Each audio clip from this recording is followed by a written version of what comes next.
Hello, welcome back to our IT Landy Nugget course. A quick recap, what is this course about? You know, it's a high-level comparison between what Microsoft they offer at the moment, Azure Stack, and what other vendors at the moment they offer, yeah? Now, we spoke earlier about some tools like Oracles, we spoke about IBM, we spoke about Nutanix, and then last part, which is part 4, we spoke about OpenStack. So bit by bit, we started with, again, personal opinion. We started with the lower, we are moving toward the better. Now, this in relation to what I believe.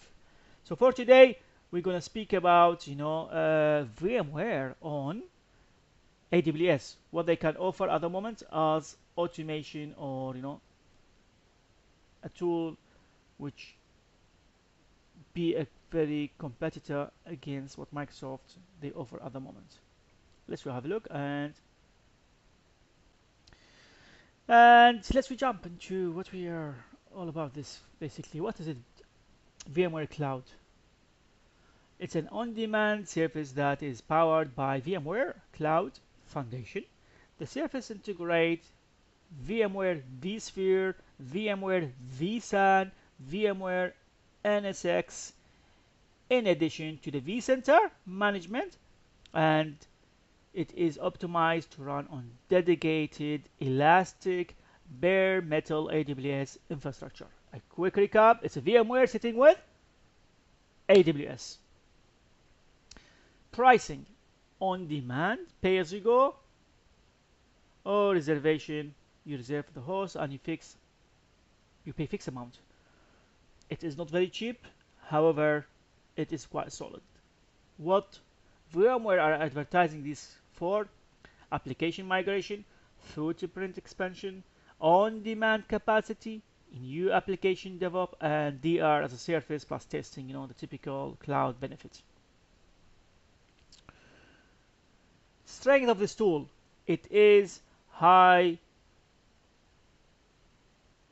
penetration within a large enterprise for VMware ESX. So basically work in the cloud, coexistence. It's moving toward a simple method of live migration from on-premise to the cloud. So this is VMware Cloud. Okay, so you expand on-premise into the cloud. Exactly same, like treat it like a same environment. Live migration, click box. Click, click, click. Your VMs in the cloud or within your workplace within AWS. Issues here.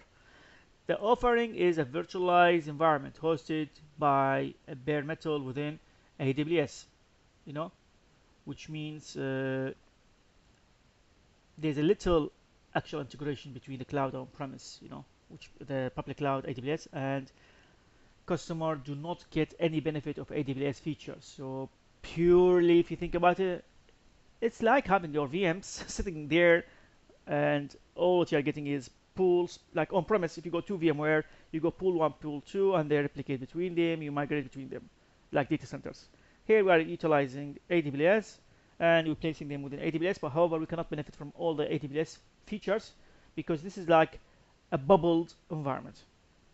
Now, on the other hand, what Microsoft they offered in comparison to this, Azure and Azure Stack deliver truly consistent hybrid cloud platform, which means Azure Stack will give us same portal, API, same modules like on-premise and cloud, flexibility, agility to use Azure. It is robust. Microsoft are investing, and hopefully they will keep that promise for the growth, improvement, and Microsoft has a robust set of application focused on Azure services will be coming into the Azure Stack.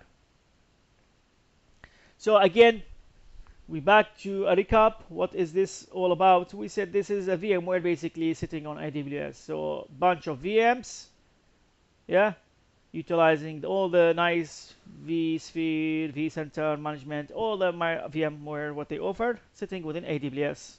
Okay. However, it is rich. We'll give you the option to expand on-premise to the cloud. You can migrate live migration VMs, with a couple of clicks. It is not cheap as far as I'm aware. You've seen the license modules, 2 options. And again, these are public information. However, you might have different treatment from VMware. I'm not sure about it, and we are aware of the cost with VMware. That's why we mentioned earlier, part 5. Some they favor OpenStack, or it could be Azure Stack, due to the fact cost. Then we spoke about the limitation here as well. We said, like, if you go this environment, uh, the issue is you won't be benefit from the Azure features. Sorry, the AWS features. That's why it's like hosting, the VMs by yourself. Basically, if you can, using the AWS, you get the same. Uh, I think that's all basically. Again, a quick comparison. Who's the winner? In my opinion, I judge it based on few factors, and cost is the major player here for me. Otherwise, if there's no cost factor, this is a winner. But if there's a cost factor, definitely I will go for Azure Stack due to the fact. And not only this, if you are a Microsoft house, definitely Azure Stack will be the right for us. If you go Hyper-V, System Center Virtual Machine Manager, then yes. If you're not Microsoft house and you don't care about money, you got a lot of money, then go for this tool, because it's exactly the same service will give you, cloud or on-premise. And again, these are based on my personal opinion. You can decide which one your favorite based on your requirement. That's all what I had for you for today, and hopefully you have learned something useful, and I shall see you at the last part, which is part 6, and goodbye for now.